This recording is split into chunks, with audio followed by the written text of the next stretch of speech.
Morning ಎಲ್ಲರಿಗೂ. ಮಕ್ಕಳೇ, ಇವತ್ತಿನ ಪಾಠದ ಅವಧಿಗೆ ನಿಮ್ಮೆಲ್ಲರಿಗೂ ಸ್ವಾಗತ.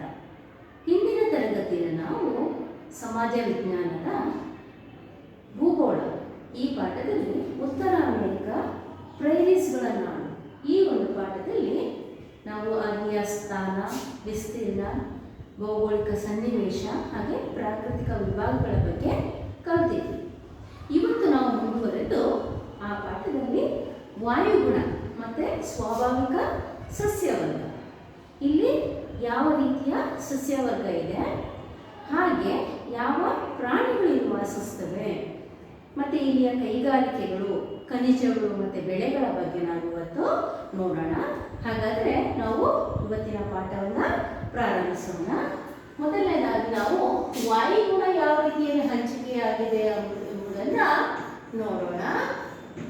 ಈಗ ವಾಯುಗುಣ ಅಂದಾಗ ನಾವು ಈ ಖಂಡದಲ್ಲಿ ವಿವಿಧ ಮಾದರಿಯ ವಾಯುಗುಣವನ್ನು ನೋಡ್ತೀವಿ. ನಾವು ಸುಡುವ ಶಾಖವನ್ನು ಹೊಂದಿರುವ ವಾಯುಗುಣ ಇದೆ, ತಂಡ್ರ ಸಸ್ಯವರ್ಗದಲ್ಲಿ ಅತ್ಯಂತ ಶೀತವಾದಂತಹ ವಾಯುಗುಣ ಇದೆ, ಹಾಗೆ ತಂಪಾದಂತಹ ಬೆಳೆಗಳನ್ನು ಬೆಳೆಯಲಿಕ್ಕೆ ಅನುಕೂಲವಾದಂತಹ ವಾಯುಗುಣ ಇದೆ.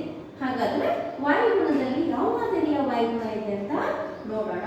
ಮೊದಲನೇದಾಗಿ ನಾವು ಅಲಾಸ್ಕಾ ಮತ್ತು ಗ್ರೀನ್ಲ್ಯಾಂಡ್. ಅಲಾಸ್ಕಾ ಮತ್ತು ಗ್ರೀನ್ಲ್ಯಾಂಡ್ನಲ್ಲಿ ತಂಡ್ರ ಮಾದರಿಯ ವಾಯುಗುಣ ಇದೆ. ಅಂದರೆ ಅದು ಉತ್ತರ ಮೇರು ವೃತ್ತ, ಅಂದರೆ ಆರ್ಕ್ಟಿಕ್ ವೃತ್ತ. ಈ ವೃತ್ತದ ಸಾಲವಿರುವುದರಿಂದ ಇಲ್ಲಿ ಯಾವಾಗಲೂ ಇಲ್ಲಿಯ ಪರಿಸ್ಥಿತಿ ತುಂಬ ಶೀತವಾಗಿರುತ್ತೆ, ಅಂದರೆ ಹೆಪ್ಪುಗಟ್ಟಿರುವಂತಹ ಪರಿಸ್ಥಿತಿಯನ್ನು ಹೊಂದಿರುತ್ತೆ. ಸೊ ಅದನ್ನು ನಾವು ತಂಡ್ರ ಮಾದರಿ ಅಂತ ಹೇಳ್ತೀವಿ. ಅಲಾಸ್ಕಾ ಮತ್ತು ಗ್ರೀನ್ಲ್ಯಾಂಡ್ ಇದು ತಂಡ್ರ ಅಥವಾ ತಂಡ್ರ ಮಾದರಿಯ ವಾಯುಗುಣವನ್ನ ಹೊಂದಿದೆ. ಹಾಗೆ ನಾವು ಎರಡನೇ ನೋಡಿದ್ರೆ ಅಮೆರಿಕದ ಸಂಯುಕ್ತ ಸಂಸ್ಥಾನ, ಇದರ ನೈಋತ್ಯ ಭಾಗದಲ್ಲಿ ಸುಡುವ ಶಾಖವನ್ನು ಹೊಂದಿರುವಂತಹ ಮರುಭೂಮಿ ಇದೆ. ಅಮೆರಿಕ ಸಂಯುಕ್ತ ಸಂಸ್ಥಾನ.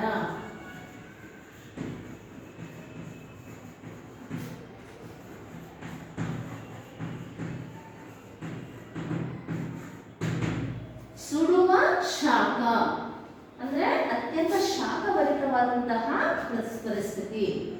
ಸುಡುವ ಶಾಖದ ಮರುಭೂಮಿ. ನೋಡಿ, ಎರಡು ಮಾದರಿ ನಾವು ನೋಡಿದ್ವಿ. ನೆಕ್ಸ್ಟ್ ಇಲ್ಲಿ ಫ್ಲಾರಿಡಾದ ಆಗ್ನೇಯ ಭಾಗ ಮತ್ತೆ ಕೆರೆಬಿಯನ್ ಮತ್ತು ಕೇಂದ್ರೀಯ ಅಮೆರಿಕ ಈ ಭಾಗಗಳಲ್ಲಿ ನಾವು ಉಷ್ಣವಲಯದ ಪರಿಸ್ಥಿತಿಯನ್ನ ನೋಡ್ತೀವಿ. ನೋಡೋಣ. ಹಾಗಾದ್ರೆ ನೆಕ್ಸ್ಟ್ ನಾವು ನೋಡ್ತಾ ಇರೋದು ಫ್ಲಾರಿಡಾದ ಆಗ್ನೇಯ ಭಾಗ.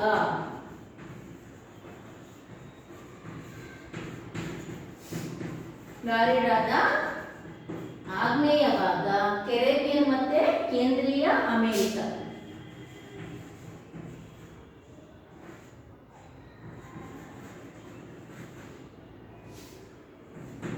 ಅಮೆರಿಕದ ಕೇಂದ್ರೀಯ ಭಾಗ.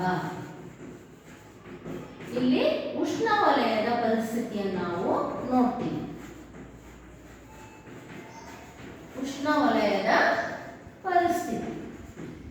ಸೊ ನೋಡಿ, ವಿವಿಧ ಮಾದರಿಯ ವಾಯುಗುಣಗಳನ್ನು ಇಲ್ಲಿ ನಾವು ನೋಡ್ತೀವಿ.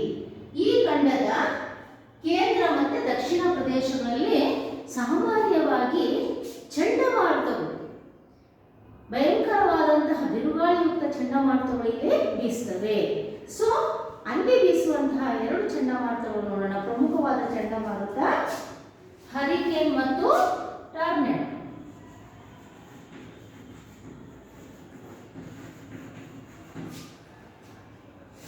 ಒಂದನೇದು ಹರಿಕೇನ್,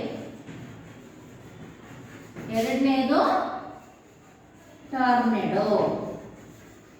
ನೋಡೋಣ, ಚಿತ್ರದ ಮೂಲಕ ನೋಡೋಣ. ನಾವು ಇಲ್ಲಿ ಒಂದು ಚಿತ್ರ ಇದೆ ನೋಡಿ ಮಕ್ಕಳೇ, ಇಲ್ಲಿ ಕಾಣಿಸ್ತಿದೆ ನಿಮಗೆ. ಇದು ಹರಿಕೇನ್ಸ್ ಚಂಡಮಾರುತ, ಅಂದರೆ ಚಕ್ರದ ರೀತಿಯಲ್ಲಿ ಅದು ಸುತ್ತಿರುವಂತಹ ಮಾದರಿಯನ್ನು ನೋಡ್ತೀವಿ ನಾವು.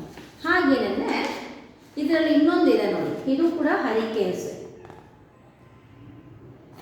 ಹಾಗೆ ನೆಕ್ಸ್ಟ್ ನಾವು ನೋಡೋಣ ಟಾರ್ನೆಡೋ. ನೋಡಿ ಇಲ್ಲಿ ಒಂಥರ ಹೊಗೆ ಥರ ಬಂದಿದೆ ನೋಡಿ ಮಕ್ಕಳೇ, ಅದು ಕೆಳಗಡೆ ಬಿರುಗಾಳಿಯ ಒಂದು ಪ್ರಭಾವಕ್ಕೆ ನೋಡಿ ಅದು ಮೇಲೆ ಇದು ಏನಾಗ್ತಾ ಇದೆ ನೋಡಿ, ಧೂಳು ಮೇಲೆ ಎದ್ದಿಳಿದೆ ಅಲ್ವಾ. ನೆಕ್ಸ್ಟ್ ಅದರಲ್ಲೇ ಇನ್ನೊಂದು ನೋಡಿ ಚಿತ್ರ ನೋಡಿ, ಇದು ಕೂಡ ನಮಗೆ ಸ್ಪಷ್ಟವಾಗಿ ಕಾಣ್ತದೆ ಅಂತ ಅಂದ್ಕೊಂಡಿದ್ದೀನಿ. ಸರಿ, ಈಗ ನಾವು ಚಂಡಮಾರುತಗಳ ಬಗ್ಗೆ ನೋಡಿದ್ವಿ ಅಲ್ವಾ. ಈಗ ನಾವು ನೆಕ್ಸ್ಟ್ ಹೋಗೋಣ ಸ್ವಾಭಾವಿಕ ಸಸ್ಯವರ್ಗ. ಈಗ ವಾಯುಗುಣವನ್ನು ಈ ವಾರದಲ್ಲಿಯೂ ನೋಡ್ತೀವಿ ಅಲ್ವಾ. ಹಾಗಾದರೆ ಇದಕ್ಕೆ ಅನುಗುಣವಾಗಿ ಸ್ವಾಭಾವಿಕ ಸಸ್ಯವರ್ಗದಲ್ಲಿ ಯಾವ ರೀತಿಯಲ್ಲಿ ಪರಿಣಾಮವನ್ನು ಬೀರಿದೆ ಅಂತ ನೋಡೋಣ. ಅದಕ್ಕಿಂತ ಮುಂಚೆ ಇದನ್ನ ನಿಮ್ಮ ಪುಸ್ತಕದಲ್ಲಿ ನೋಟ್ ಮಾಡ್ಕೊಳ್ಳಿ ಮಕ್ಕಳೇ.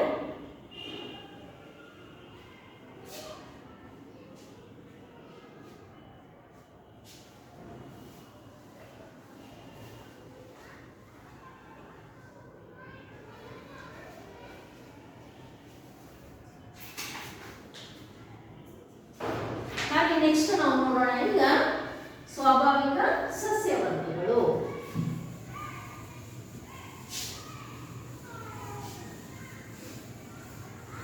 ಸ್ವಾಭಾವಿಕ ಸಸ್ಯವರ್ಗಗಳಲ್ಲಿ 7 ಸ್ವಾಭಾವಿಕ ಸಸ್ಯವರ್ಗಗಳಿದೆ. ಅದನ್ನು ನಾವು ಒಂದೊಂದಾಗಿ ನೋಡೋಣ, ಯಾವ್ಯಾವ ಸಸ್ಯವರ್ಗ ಇಲ್ಲಿ ಇದೆ ಅಂತ ಹೇಳಿ. ಸ್ವಾಭಾವಿಕ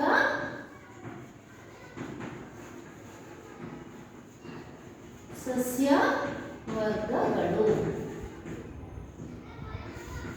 ಮೊದಲನೆಯದು ತಂಡ್ರ ಸಸ್ಯವರ್ಗ.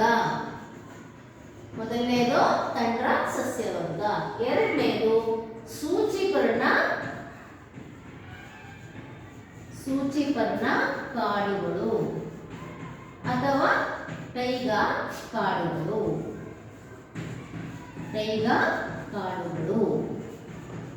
ನೋಡಿ, ಅರಣ್ಯಗಳು ಮತ್ತೆ ಕಾಡುಗಳು ಅಂದ್ರೆ ಒಂದು, ಗೊತ್ತಾಯ್ತಲ್ಲ.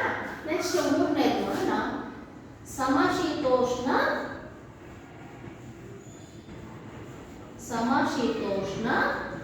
ಮಿಶ್ರ ಅರಣ್ಯಗಳು.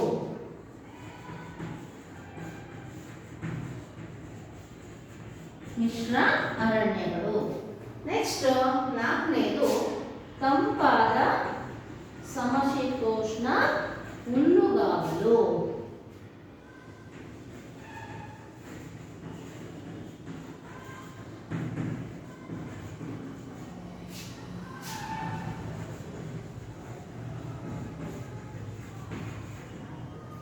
ಐದನೇದು ಮೆಡಿಟರೇನಿಯನ್ ಅರಣ್ಯಗಳು.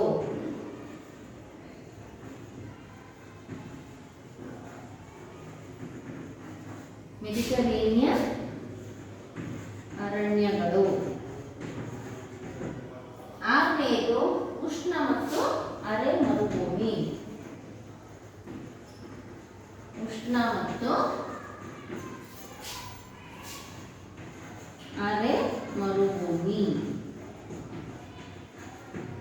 ಕೊನೆ 7ನೇದು ಉಷ್ಣವಲಯದ ಮಳೆ ಅರಣ್ಯಗಳು.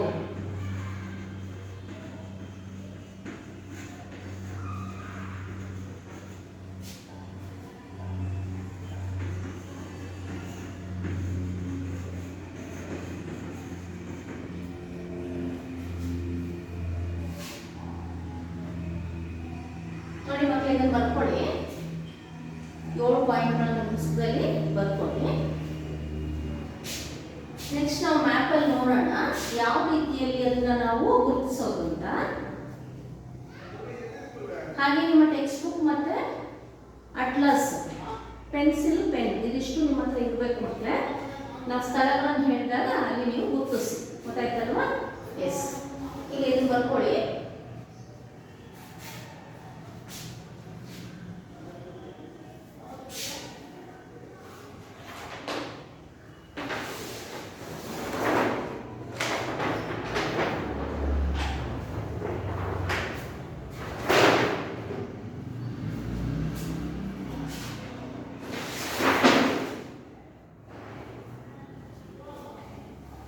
ನೆಕ್ಸ್ಟ್ ನಾವು ಮ್ಯಾಪಲ್ಲಿ ನೋಡೋಣ ಮಕ್ಕಳೇ. ಇಲ್ಲಿ ನಿಮಗೆ ಉತ್ತರ ಅಮೆರಿಕದ ಮ್ಯಾಪ್ ಕಾಣ್ತಾ ಇದೆ ಭೌತಿಕ, ರಾಜಕೀಯ ಅಲ್ಲ, ಇದು ಭೌತಿಕ. ಇಲ್ಲಿ ನೋಡಿ ನಿಮಗೆ ಬಣ್ಣಗಳಲ್ಲಿ ಅವರು ತೋರಿಸಿದ್ದಾರೆ ಯಾವ ರೀತಿಯ ಸಸ್ಯವರ್ಗ ಇಲ್ಲಿದೆ ಅನ್ನೋದನ್ನ ಬಣ್ಣಗಳ ಮೂಲಕ ತೋರಿಸಿದ್ದಾರೆ. ಮೊದಲಿಗೆ ಇಲ್ಲಿ ನಾವು ನೋಡಿ, ಇದು ಟಂಡ್ರಾ ವಾಯುಗುಣ. ಇಲ್ಲಿ ಟಂಡ್ರಾ ಪ್ರದೇಶದ ವಾಯುಗುಣವನ್ನು ಹೊಂದಿರೋದ್ರಿಂದ ಇದನ್ನು ಟಂಡ್ರಾ ಸಸ್ಯವರ್ಗ ಅಂತ ಹೇಳ್ತೀವಿ. ಗೊತ್ತಾಯ್ತಲ್ವಾ? ಇಲ್ಲಿ ಟಂಡ್ರಾ ಮಾದರಿಯ ಸಸ್ಯವರ್ಗ. ಅದರ ದಕ್ಷಿಣದಲ್ಲಿ ಬಂದಾಗ ಇಲ್ಲಿ ಕೆನಡಾದಲ್ಲಿ ಈ ಭಾಗ ಪೂರ್ತಿ ಕಾಣಿಸ್ತಿದ್ಯಾ? ಈ ಭಾಗ ಪೂರ್ತಿ ಸೂಚಿಪರ್ಣ ಅರಣ್ಯಗಳು ಅಥವಾ ಟೈಗಾ ಕಾಡುಗಳು. ಅದರ ದಕ್ಷಿಣದಲ್ಲಿ ಈ ಭಾಗ ನೋಡಿ, ಇಲ್ಲಿ ಸಮಶೀತೋಷ್ಣ ವಲಯದ ಹುಲ್ಲುಗಾವಲು ಮತ್ತೆ ಮಿಶ್ರ ಅರಣ್ಯಗಳು. ಈ ಭಾಗದಲ್ಲಿ ಮಿಶ್ರ ಅರಣ್ಯಗಳು, ಇಲ್ಲಿ ಮಿಶ್ರ ಅರಣ್ಯಗಳಿದೆ. ಇದು ಸಮಶೀತೋಷ್ಣ ವಲಯದ ಹುಲ್ಲುಗಾವಲು ಇದೆ. ಹಾಗೆ ಈ ಕಡೆ ಬಂದಾಗ ಇಲ್ಲಿ ಉಷ್ಣ ಮತ್ತೆ ಅರೆ ಮರುಭೂಮಿ ಅಂತ ನಾವು ಹೇಳ್ತೀವಿ. ನೋಡಿ, ಇದು ಬಣ್ಣ ನೋಡಿ ನಿಮ್ಗೆ ಕಾಣಿಸ್ತಿದೆ ಅಲ್ಲ. ಸೊ ನಿಮ್ಗೆ ಟೆಕ್ಸ್ಟ್ ಬುಕ್ ಅಲ್ಲೂ ಇದೆ, ಅದು ಟೆಕ್ಸ್ಟ್ ಬುಕ್ ಅಲ್ಲೂ ಸಹ ನೀವು ನೋಡ್ಬೋದು. ಹಾಗೆ ಇಲ್ಲಿ ಕೆಳಗಡೆಗೂ ಸಹ ಬಣ್ಣವನ್ನ ತೋರಿಸಿದ್ದಾರೆ. ಇಲ್ಲಿ ನಿಮ್ಗೆ ಅಷ್ಟೊಂದು ಸ್ವಸ್ಥತೆ ಇಲ್ಲ ಅಂದ್ರೆ ನಿಮ್ಮ ಟೆಕ್ಸ್ಟ್ ಬುಕ್ ಅಲ್ಲಿ ನೀವು ನೋಡಿ. ಹಾಗೆ ಉಷ್ಣವಲಯದ ಮಳೆ ಅರಣ್ಯ ಪ್ರದೇಶಗಳು ಇದು. ಈ ಭಾಗದಲ್ಲಿ ನಾವು ಇಷ್ಟನ್ನು ನಾವು ನೋಡ್ತೀವಿ. ಗೊತ್ತಾಯ್ತಲ್ವಾ? ನಿಮ್ಮ ಟೆಕ್ಸ್ಟ್ ಬುಕ್ ಅಲ್ಲಿ ಒಂದ್ಸಲ ನೋಡಿ ಮಕ್ಕಳ. ನಿಮ್ಮ ಟೆಕ್ಸ್ಟ್ ಬುಕ್ ಅಲ್ಲೂ ಸಹ ಏನ್ ಮಾಡಿದ್ದಾರೆ, ಪಿಕ್ಚರ್ ಅನ್ನ ಕೊಟ್ಟಿದ್ದಾರೆ. ಅದು ಸಹ ನಿಮಗೆ ಬಣ್ಣವನ್ನ ನೀಟಾಗಿ ತೋರಿಸಿದ್ದಾರೆ. ಯಾವ ರೀತಿಯ ಸಸ್ಯವರ್ಗವು ಇದೆ ಅನ್ನೋದನ್ನ ಇಲ್ಲಿ ಪುಸ್ತಕದಲ್ಲಿ ನಿಮಗೆ ತೋರಿಸಿದ್ದಾರೆ. ನೋಡಿ ಮಕ್ಕಳ, ಕಲರ್ಸ್ ತೋರಿಸಿದ್ದಾರೆ ನೋಡಿ. ಈ ಭಾಗ ಇಲ್ಲಿ ಕಲರ್ಸ್ ತೋರಿಸಿದ್ದಾರೆ ನಿಮಗೆ.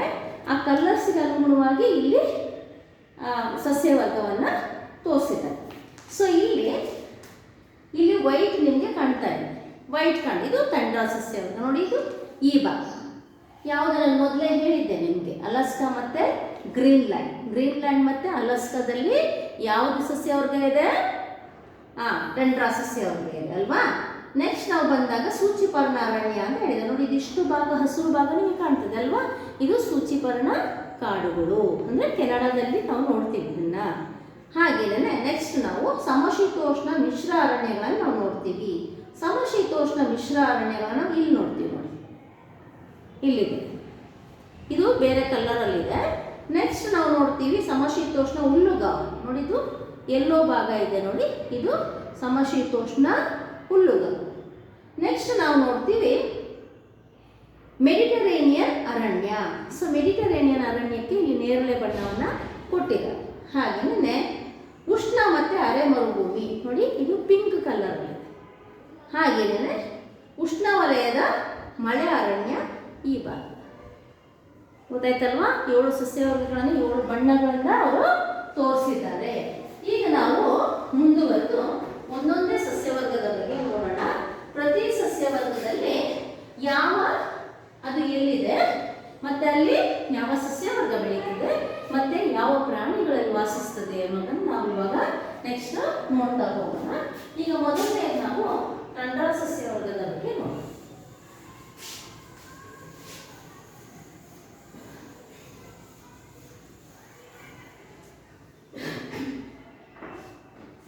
ಟಂಡ್ರಾ ಸಸ್ಯವರ್ಗ ಇದು ಉತ್ತರ ಮೇರು ವೃತ್ತ,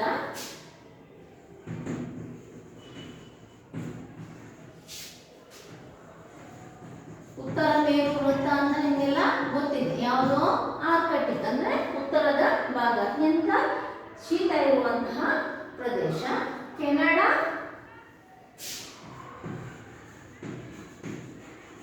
ಅಲಾಸ್ಕಾ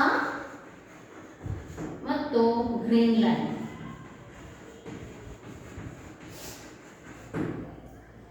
ಉತ್ತರ ಮೇರು ವೃತ್ತ, ಕೆನಡಾ, ಅಲಾಸ್ಕಾ, ಗ್ರೀನ್ಲ್ಯಾಂಡ್ ಈ ಪ್ರದೇಶಗಳಲ್ಲಿ ಕಂಡುಬರ್ತದೆ. ಈಗ ನಾವು ಮ್ಯಾಪಲ್ಲಿ ನೋಡಿದ್ವಿ ಮಕ್ಕಳು ಅಲ್ವಾ. ಮ್ಯಾಪಲ್ಲಿ ನೀವೆಲ್ಲರೂ ಸಹ ಏನ್ ಮಾಡಿದ್ರಿ, ಆ ಚಿತ್ರವನ್ನು ನೀವು ಇವಾಗ ನೋಡಿದ್ರಿ. ಮತ್ತಿನ್ನೊಂದ್ಸಲ ನಾವು ನೋಡೋಣ. ಕೆನಡಾ ನೋಡಿ, ಇದು ಕೆನಡಾ ಭಾಗ, ಇದು ಉತ್ತರ ಮೇರು ವೃತ್ತ, ಹಾಗೆಯೇ ಅಲಾಸ್ಕಾ ಈ ಭಾಗ, ಹಾಗೆ ಗ್ರೀನ್ಲ್ಯಾಂಡ್. ಇದಿಷ್ಟು ಪ್ರದೇಶದಲ್ಲಿ ನಾವು ಯಾವ ಸಸ್ಯವರ್ಗವನ್ನು ನೋಡ್ತೀವಿ? ಟಂಡ್ರ ಸಸ್ಯವರ್ಗವನ್ನ ನೋಡ್ತೀವಿ. ಹಾಗಾದ್ರೆ ಇಲ್ಲಿ ಯಾವ ಸಸ್ಯವರ್ಗ ಬೆಳೀತವೆ? ಇಲ್ಲಿ ಸಸ್ಯವರ್ಗಗಳು ಬೆಳೆಯಲಿಕ್ಕೆ ಅನುಕೂಲವಾದ ವಾತಾವರಣ ಇಲ್ಲ, ದೀರ್ಘವಾದ ಚಳಿಗಾಲ ಇದೆ, ಮತ್ತೆ ಹೆಪ್ಪುಗಟ್ಟುವಂತಹ ಪರಿಸ್ಥಿತಿನ ನೀರು ಹೆಪ್ಪುಗಟ್ಟುತ್ತೆ, ಮಂಜುಗಡ್ಡೆ ಅಂತ ಗೊತ್ತು ನಿಮ್ಗೆ ಅಲ್ವಾ? ಸೊ ಐಸ್ ಆಗುತ್ತೆ. ಆದ್ರಿಂದ ಇಲ್ಲಿ ಸಾಮಾನ್ಯವಾಗಿ ಒಳ್ಳೆಯ ಸಸ್ಯಗಳನ್ನು ನೋಡಲಿಕ್ಕೆ ಸಾಧ್ಯ ಇಲ್ಲ. ಹಾಗಾದ್ರೆ ಇಲ್ಲಿ ದೀರ್ಘ ಚಳಿಗಾಲ ಇರುತ್ತೆ, ದೀರ್ಘ ಚಳಿಗಾಲ. ಹಾಗೇನೆ ಅಲ್ಲಿಯ ಪರಿಸ್ಥಿತಿ ಯಾವ ತರ ಇರುತ್ತೆ? ಹೆಪ್ಪುಗಟ್ಟುವ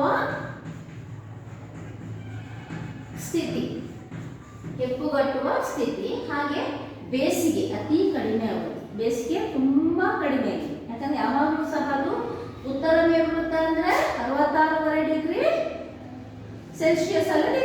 ಹಾಗಾಗಿ ಅದು ಅಲ್ಲಿ ತುಂಬಾ ಶೀತವಾದಂತಹ ಪ್ರದೇಶ ಅದು. ಹಾಗಾಗಿ ಬೇಸಿಗೆ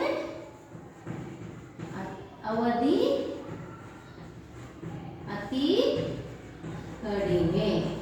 ಹಾಗಾದ್ರೆ ಇಲ್ಲಿ ಬೆಳೆಯುವ ಸಸ್ಯಗಳು ಯಾವ ಸಸ್ಯಗಳು ಇಲ್ಲಿ ಬೆಳೆಯುತ್ತವೆ? ಇಲ್ಲಿ ಸಸ್ಯಗಳು ಅಂತಂದ್ರೆ ಇಲ್ಲಿ ಬೆಳೆಯೋದು ಪಾಚಿ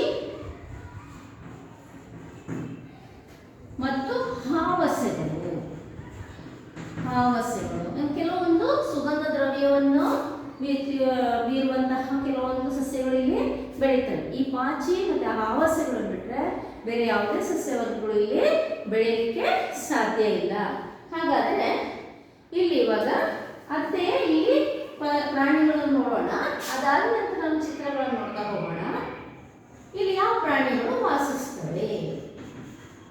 ಇಲ್ಲಿ ವಾಸಿಸುವ ಪ್ರಾಣಿಗಳು ಅಂದ್ರೆ ಹಿಮ ಜಿಂಕೆ, ಹಿಮ ಕರಡಿ, ಕಾರಿಗೋ, ಈ ಪ್ರಾಣಿಗಳಲ್ಲಿ ವಾಸಿಸ್ತವೆ. ನೋಡೋಣ ಇವಾಗ.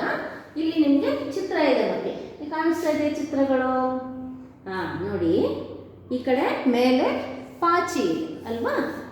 ಸಾಮಾನ್ಯವಾಗಿ ಪಾಚಿ ನೀವು ನೋಡಿದ್ದೀರ, ನೀರೆಲ್ಲಿ ಜಾಸ್ತಿ ನಿಂತಿರುತ್ತೋ ಮನೆಗಳಲ್ಲಿ ನೋಡಿದ್ರೆ ನಿಮ್ಗೆ ಗೊತ್ತಾಗುತ್ತೆ. ಅಂಗಳದಲ್ಲಿ ಮಳೆಗಾಲದಲ್ಲಿ ತುಂಬ ಪಾಚಿ ನೋಡ್ತಿರೋಲ್ಲ ಅಲ್ವಾ? ಆಮೇಲೆ ಮನೆಯಲ್ಲಿ ಬಚ್ಚಲು ಮನೆಗಳಲ್ಲೆಲ್ಲ ನಾವು ತುಂಬ ತೊಳಿಲಿಲ್ಲ, ಅಷ್ಟು ಜಾಸ್ತಿ ದಿನ ಹಾಗೆ ಇದ್ರೆ ಪಾಚಿ ಕಾಣಿಸುತ್ತೆ ಅಲ್ವಾ? ಸೊ ಪಾಚಿ ನೀವೆಲ್ಲರೂ ಸಾಮಾನ್ಯಕ್ಕೆ ನೋಡಿದ್ದೀರ. ನೋಡಿ ಇಲ್ಲಿಯ ಪಾಚಿ ನೋಡಿ ಯಾವ ಥರ ಇದೆ ಅಂತ. ನೆಕ್ಸ್ಟ್ ಕೆಳಗಡೆ ಬಂದಾಗ ಹಾವಸೆಗಳು, ಇದು ಹಾವಸೆಗಳು ಅಂತ ಹೇಳ್ತೀವಿ. ಇದು ಸಹ ನೋಡಿ ಸಣ್ಣ ಸಣ್ಣ ಗಿಡಗಳು ಇದೆ. ಹಾಗೆಯೇ ಇಲ್ಲಿ ಕಲ್ಲು ಅಂತ ಇದೆ. ಈ ಸಣ್ಣ ಸಣ್ಣ ಇದು ಪಾಚಿ ಬೆಳೀತದಲ್ವಾ, ಆ ಸ್ಥಳಗಳಲ್ಲೇ ಕೆಲವೊಂದು ಸ್ಥಳಗಳಲ್ಲಿ ಇಂಥವು ಹೂಗಳು ಬೆಳೀತವೆ. ಸೊ ನಾನು ಆಗಲೇ ಹೇಳಿದ್ದೇನೆ, ಸುಗಂಧ ದ್ರವ್ಯ ಇವೆಲ್ಲ ಸುವಾಸನೆ ಬೀರುವಂತಹ ಒಂದು ಸಸ್ಯ. ಇದನ್ನು ಹೆಚ್ಚಾಗಿ ಕಲ್ಲು ಹೂವನ್ನು ಅಡಿಗೆಗೆ ಬಳಸ್ತಾರೆ, ಅಂದರೆ ತುಂಬ ಸುಗಂಧವಾಗಿರುತ್ತದು. ಹಾಗೆ ನೆಕ್ಸ್ಟ್ ಇಲ್ಲಿ ನೋಡೋಣ. ಇದನ್ನು ಸಸ್ಯದ ಬಗ್ಗೆ ನೋಡಿದರೆ ಹಾಗೆ ಉತ್ತರ ಅಮೆರಿಕದಲ್ಲಿರುವಂತಹ ಪ್ರಾಣಿಗಳು, ಇವೆಲ್ಲ ಉತ್ತರ ಅಮೆರಿಕ ಕಂಡುಬರುವಂತಹ ಪ್ರಾಣಿಗಳು ನೋಡಿ. ಹಾಗೇನೆ ಈಗ ನಾವು ಹೋಗೋಣ ನೆಕ್ಸ್ಟ್. ಟಂಡ್ರಾ ಪ್ರದೇಶದಲ್ಲಿರುವಂತಹ ಪ್ರಾಣಿಗಳು ಯಾವುದು ನೋಡಿ? ಹಿಮ ಜಿಂಕೆ ಕಾಣಿಸ್ತಿದೆಯಾ ನಿಮಗೆ? ಹಾಗೇನೆ ನೋಡಿ ಇಲ್ಲಿ ವೈಟ್ ಕಾಣಿಸುತ್ತಲ್ವಾ? ನೋಡಿ ಅದು ಅಲ್ಲಿಯ ಹವಾಗುಣಕ್ಕೆ ತಕ್ಕನಾಗಿ ಜೀವಿಸಲಿಕ್ಕೆ ಶಕ್ತವಾದಂತಹ ಪ್ರಾಣಿಗಳು. ಎಲ್ಲ ಪ್ರಾಣಿಗಳಲ್ಲಿ ವಾಸಿಸಲಿಕ್ಕೆ ಸಾಧ್ಯ ಇಲ್ಲ. ಹಾಗೆ ನೋಡಿ ಹಿಮ ಕರಡಿ, ನಾವು ಕಪ್ಪು ಕರಡಿ ನೋಡಿದ್ದೀವಿ ಅಲ್ವಾ? ನೋಡಿ ಇದು ವೈಟ್ ಕರಡಿ ಹೇಗೆ ಕಾಣಿಸ್ತದೆ, ತುಂಬ ಚೆನ್ನಾಗಿ ಕಾಣ್ತದೆ ಅಲ್ವಾ? ನೋಡಿ ಹಿಮ ಕರಡಿಗಳು ಹೆಂಗೆ ಕಾಣ್ತವೆ, ಮುದ್ದು ಮುದ್ದಾಗಿ ಕಾಣ್ತವೆ. ಹಾಗೆಯೇ ಕಾರಿಗೋ, ಇದು ನೋಡಿ ನಮ್ಮಲ್ಲಿ ಸಾರಂಗ ಇದೆ ಅಲ್ವಾ? ಕೋಡು ಇರುವಂತಹ ಸಾರಂಗ ಇದೆ. ಅದೇ ಥರದಲ್ಲಿ ಇಲ್ಲಿ ಇವು ಈ ಒಂದು ಹವಾಗುಣಕ್ಕೆ ಹೊಂದಿಕೊಂಡು ಜೀವಿಸುವಂತಹ ಪ್ರಾಣಿಗಳು. ಸೊ ನಿಮಗೆ ಮೊದಲನೇ ಸಸ್ಯವರ್ಗ ಅರ್ಥ ಆಯಿತು ಅಂತ ನಾನು ಅಂದ್ಕೊಂಡಿದ್ದೀನಿ. ಅರ್ಥ ಆಯ್ತಾ ಮಕ್ಕಳೇ? ಅದನ್ನು ಬರ್ಕೊಳ್ಳಿ.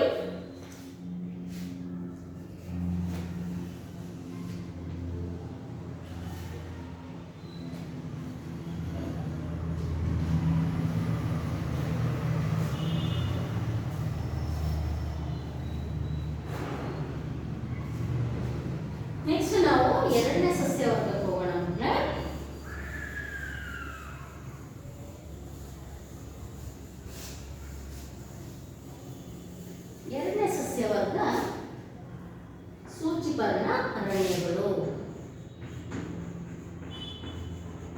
ಸೂಚಿಪರ್ಣ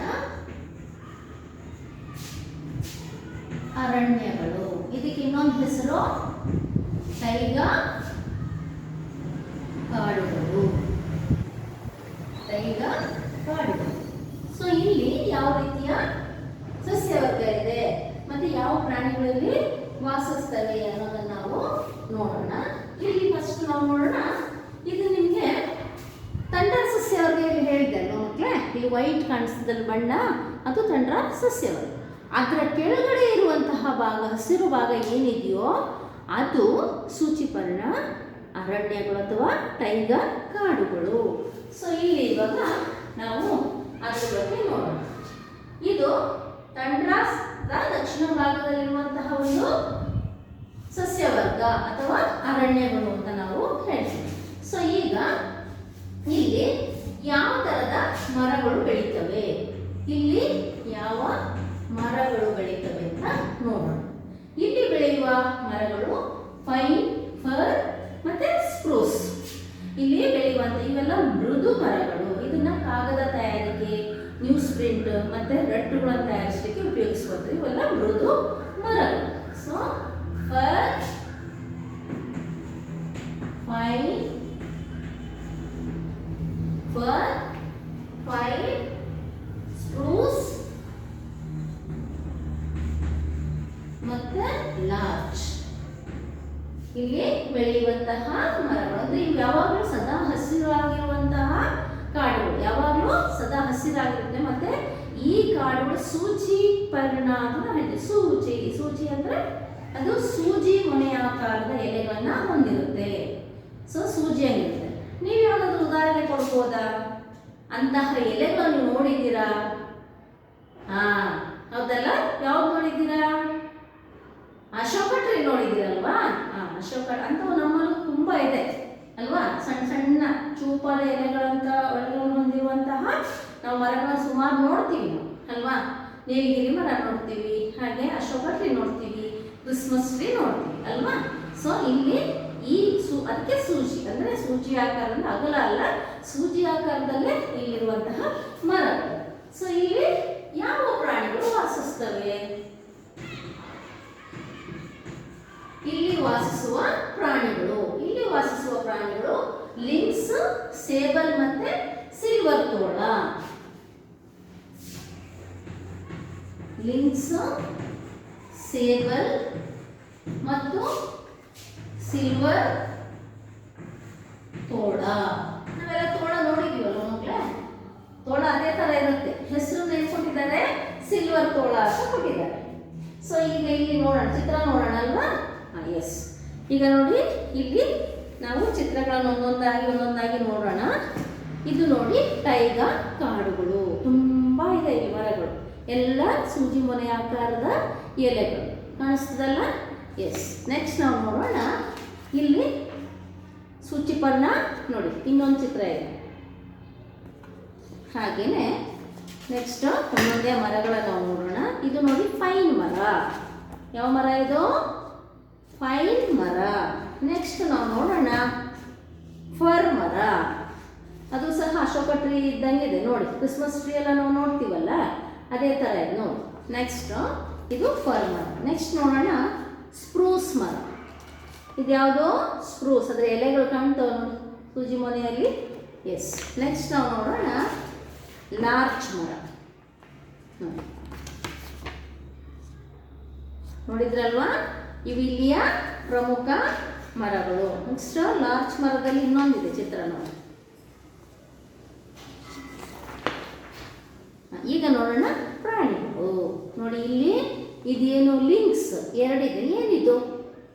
ಬೆಕ್ಕುಗಳು ಅಲ್ವಾ? ಕಾಡು ಬೆಕ್ಕುಗಳು. ನಮ್ಮಲ್ಲಿ ನಾವು ಬೆಕ್ಕು ಹಿಂಗೆ ಇರೋದು. ಸೊ ನೋಡಿ ಎಷ್ಟು ಉದ್ದ ಇದೆ ನೋಡಿ ಕಾಲು ಉದ್ರದ್ದು. ಕಾಡಿನ ಪ್ರಾಣಿ ಅಲ್ವಾ? ಹಾಗೆ. ನೆಕ್ಸ್ಟ್ ಇಲ್ಲಿ ನೋಡಿ ಸೇಬಲ್. ಸೇಬಲ್ ಕೂಡ ಹೇಗಿದೆ? ಬೆಕ್ಕಿದ್ದಂಗೆ ಇದೆ ಅಲ್ವಾ? ಅದುವೇ ಅಲ್ಲ? ನಾವು ಕ್ಯಾಟ್ ಅಂತೀವಿ, ಅವ್ರೇನಂತಾರೆ ಸೇಬಲ್ ಅಂತಾರೆ. ನೆಕ್ಸ್ಟ್ ಸಿಲ್ವರ್ ತೋಳ. ನೋಡಿ ಹೆಂಗಿದೆ ಕಲ್ಲರ್? ಬೆಳ್ಳಗಿದೆ ಅಲ್ವಾ? ಅದಕ್ಕೆ ಸಿಲ್ವರ್ ತೋಳ ಕಾಣಿಸ್ತದೆಯಲ್ಲ ನೋಡಿದ್ರೆ ಚಿತ್ರಗಳನ್ನು. ನೋಡಿ ಒಂದ್ಸಲ ಇದ್ರದ್ದು ಆಲ್ಬಮ್ ಮಾಡ್ತೀನಿ ನಾನು, ಸ್ಕೂಲಿಗೆ ಬಂದಾಗ ಅದನ್ನು ನೀವು ನೋಡಿವ್ರಂತೆ, ಗೊತ್ತಾಯ್ತಲ್ವಾ? ಈಗ ನಾವು ಎರಡನೇ ಸ್ವಾಭಾವಿಕ ಸಸ್ಯ ಆಯಿತು ಅಲ್ವಾ? ಎರಡನೇ ಸ್ವಾಭಾವಿಕ ಸಸ್ಯವರ್ಗ ನಾವು ನೋಡಿದ್ವಿ. ನೆಕ್ಸ್ಟ್ ನಾವು ನೋಡೋಣ ಮೂರನೇ ಸ್ವಾಭಾವಿಕ ಸಸ್ಯವರ್ಗ. ಇದನ್ನು ನಾವು ಯಾವುದದು? ಸಮಶೀತೋಷ್ಣ ಮಿಶ್ರ ಅರಣ್ಯ. ಏನಿದು ಮಿಶ್ರ ಅರಣ್ಯಗಳು? ಇಲ್ಲಿ ಏನು ಗೊತ್ತಾ ಮಕ್ಕಳೇ, ಎರಡು ರೀತಿಯ ಅರಣ್ಯಗಳಿದೆ ಇಲ್ಲಿ. ಇದನ್ನ ನಾವು ನೋಡೋಣ. ಇಲ್ಲಿ ಸಮಶೀತೋಷ್ಣ ಮಿಶ್ರ ಅರಣ್ಯ ನೋಡಿ, ಈ ಬಣ್ಣ ನೋಡಿ ಕಾಣಿಸ್ತಿದೆಯಾ? ಇಲ್ಲಿ ಮಿಶ್ರ ಅರಣ್ಯ ಅಂದ್ರೆ ಏನಿಲ್ಲ, ಸೂಜಿ ಮೊನೆಯಂತಹ ಎಲೆಗಳನ್ನು ಹೊಂದಂತಹ ಮರಗಳಿದೆ, ಜೊತೆಗೆ ಅಗಲವಾದಂತಹ ಅಗಲವಾದಂತಹ ಎಲೆಗಳನ್ನು ಒಳಗೊಂಡಂತಹ ಮರಗಳಿದೆ, ಅಂದ್ರೆ ಮಿಕ್ಸ್ ಇದೆ. ಆದ್ದರಿಂದ ಇದನ್ನ ಏನು ಹೇಳ್ತೀವಿ ನಾವು? ಮಿಶ್ರ ಅರಣ್ಯಗಳು ಅಂತ ನಾವು ಹೇಳ್ತೀವಿ. ಸೊ ಯಾವುದಿದೆ ನೋಡೋಣ. ಇಲ್ಲಿ ಇದು ತಂಡ ಈ ಏನು ಸೂಚಿಪರ್ಣ ಅರಣ್ಯಗಳ ಕೆಳಗಡೆ ದಕ್ಷಿಣದಲ್ಲಿರುವಂತಹ ಸಸ್ಯವರ್ಗ ಇದು. ಹಾಗಾದ್ರೆ ಇಲ್ಲಿ ಇದು ಎಲ್ಲಿ ಯಾವ ಪ್ರದೇಶದಲ್ಲಿ ನಾವು ನೋಡಬಹುದು? ಇಲ್ಲಿ ಸೈಂಟ್ ಲಾರೆನ್ಸ್ ನದಿ ಹರಿಯುತ್ತದೆ. ಈ ಭಾಗದಲ್ಲಿ ಸೈಂಟ್ ಲಾರೆನ್ಸ್ ನದಿ ಹರಿಯುತ್ತೆ. ನೆಕ್ಸ್ಟ್ ನಾನು ಮ್ಯಾಪಲ್ಲಿ ತೋರಿಸ್ತೀನಿ ನಿಮಗೆ. ಸೈಂಟ್ ಲಾರೆನ್ಸ್ ನದಿ ಹರಿಯುತ್ತದೆ ಆ ಭಾಗದಲ್ಲಿ. ಮತ್ತೆ ಪಂಚಮಹಾಸರೋವರಗಳು, ಅವತ್ತು ನಾನು ಹೇಳಿದೆ ನಿಮಗೆ, ಪಂಚಮಹಾಸರೋವರ ಹೇಳಿದೆ ಅಲ್ವಾ? ಹೋಮ್ಸ್ ಅಂತ ಹೇಳ್ತಾರೆ ಅದಕ್ಕೆ. ಯಾವುದದು? ಈರಾನ್, ಮಿಚಿಗನ್, ಈರಿ, ಒಂಟಾರಿಯೋ ಮತ್ತು ಸುಪೀರಿಯರ್ ಅಲ್ವಾ? ಸೊ ಇವು ಈ ಪ್ರದೇಶದಲ್ಲಿ ಈ ಅರಣ್ಯಗಳು ಕಂಡು ಬರ್ತದೆ. ಹಾಗಾದ್ರೆ ಅಂದ್ರೆ ಇಲ್ಲಿಯ ಒಂದು ವಿಶೇಷತೆ ಏನು ಗೊತ್ತಾ? ಇಲ್ಲಿ ಅಗಲವಾದ ಎಲೆಗಳು ಅಂತ ನಾನು ಹೇಳ್ದೆ ಅಲ್ವಾ? ಆ ಎಲೆಗಳು ಏನಾಗ್ತವೆ, ಚಳಿಗಾಲದಲ್ಲಿ ಆ ಮರದ ಎಲೆಗಳು ಉದುರ್ತವೆ. ಸೊ ಎಲೆಯನ್ನು ಉದುರಿಸುವಂತಹ ಒಂದು ವಿಶಿಷ್ಟ ಗುಣವುಳ್ಳವಂತಹ ಕಾಡುಗಳು ಇವೆ. ಅದರಿಂದ ಎರಡೂ ಸಸ್ಯಗಳು ಇರೋದ್ರಿಂದ ಅದನ್ನ ಮಿಶ್ರ ಅರಣ್ಯ ಕೂಡ ಹೇಳ್ತಾರೆ. ಹಾಗಾದ್ರೆ ಇಲ್ಲಿ ಸಾಮಾನ್ಯವಾಗಿ ಯಾವ ರೀತಿಯ ವಾತಾವರಣ ಇದೆ? ಉತ್ತರ ಭಾಗ ಶೀತ, ದಕ್ಷಿಣ ಭಾಗ ಬೆಚ್ಚನೆಯ ಹವಾಗುಣವನ್ನು ಹೊಂದಿದೆ. ಉತ್ತರದಲ್ಲಿ ಶೀತ ಇದೆ, ದಕ್ಷಿಣದಲ್ಲಿ ಬೆಚ್ಚನೆಯ ಹವಾಗುಣ ಇದೆ. ಹಾಗಾಗಿ ಬೇರೆ ಬೇರೆ ರೀತಿಯ ಮರಗಳಲ್ಲಿ ಬೆಳೀತಾವೆ. ಕೆಲವೊಂದು ಉದಾಹರಣೆಗಳನ್ನು ಇಲ್ಲಿ ತೋರಿಸಿದ್ದಾರೆ ಅಷ್ಟೇ. ಹಾಗಾದ್ರೆ ಇಲ್ಲಿ ಸಾಮಾನ್ಯವಾಗಿ ಯಾವ ಮರಗಳು ಬೆಳೀತವೆ? ಇಲ್ಲಿ ಬೆಳೆಯುವ ಮರಗಳಲ್ಲಿ ಪ್ರಮುಖವಾಗಿ cypress, oak, ಆಶ್,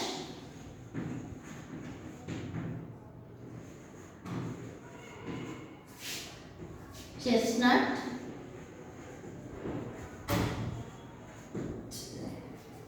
Cyprus, oak, ash, chestnut, ಬರ್ಚ್,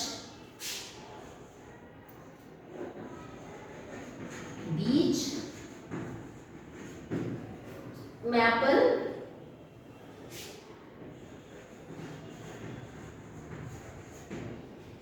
ಇಲ್ಲಿ ಬೆಳೆಯುವಂತಹ ಮರಗಳು. ಇನ್ನು ಬೇಕಾದಷ್ಟು ಮರಗಳು ಬೆಳೆಯುತ್ತವೆ. ಉದಾಹರಣೆಗೆ ನಿಮಗೆ ಇಷ್ಟು ಮರಗಳನ್ನು ಅವರು ತೋರಿಸಿದ್ದಾರೆ.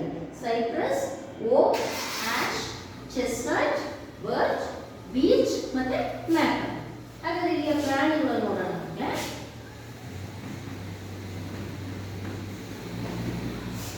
ಇಲ್ಲಿ ವಾಸಿಸುವ ಪ್ರಾಣಿಗಳು ಬೀವರ್,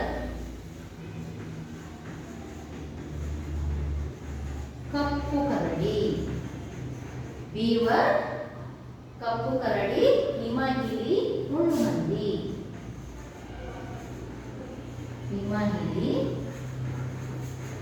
ಮುಳ್ಳು ಹಂದಿ. ಇಲ್ಲಿ ವಾಸಿಸುವಂತಹ ಪ್ರಾಣಿಗಳು. ಹಾಗಾದ್ರೆ ನಾವು ಒಂದು ಚಿತ್ರವನ್ನು ನೋಡೋಣ. ಇಲ್ಲಿ ಆ ಚಿತ್ರದಲ್ಲಿ ನಿಮಗೆ ನಾವಿಲ್ಲಿ ಸಾಕಷ್ಟು ಚಿತ್ರಗಳಿದೆ ಈ ಮರಗಳದ್ದು ನೋಡಿ. ಇಲ್ಲಿ ಕಾಣಿಸ್ತದಲ್ಲ, ಇದು ಓಕ್ ಮರ. ಯಾವುದು? ಓಕ್ ಮರ. ನೆಕ್ಸ್ಟ್ ನಾವು ಹೋಗೋಣ.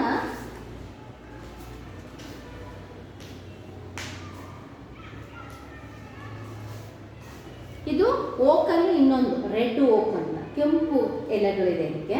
ಸೊ ಅದನ್ನು ರೆಡ್ ಓಕ್ ಅಂತ ಹೇಳ್ತಾರೆ. Next chestnut. ಇದರಲ್ಲಿ ಹಣ್ಣುಗಳು ಬೆಳೀತವೆ. ಚೆಸ್ಟ್ನಟ್ ಅಂತ ಹೇಳ್ತೀನಿ ನೋಡಿ. ಚೆಸ್ಟ್ನಟ್ ತೋರಿಸ್ತೀನಿ ಈಗ. ಇದು 2 ಚೆಸ್ಟ್ನಟ್ ಮರಗಳು.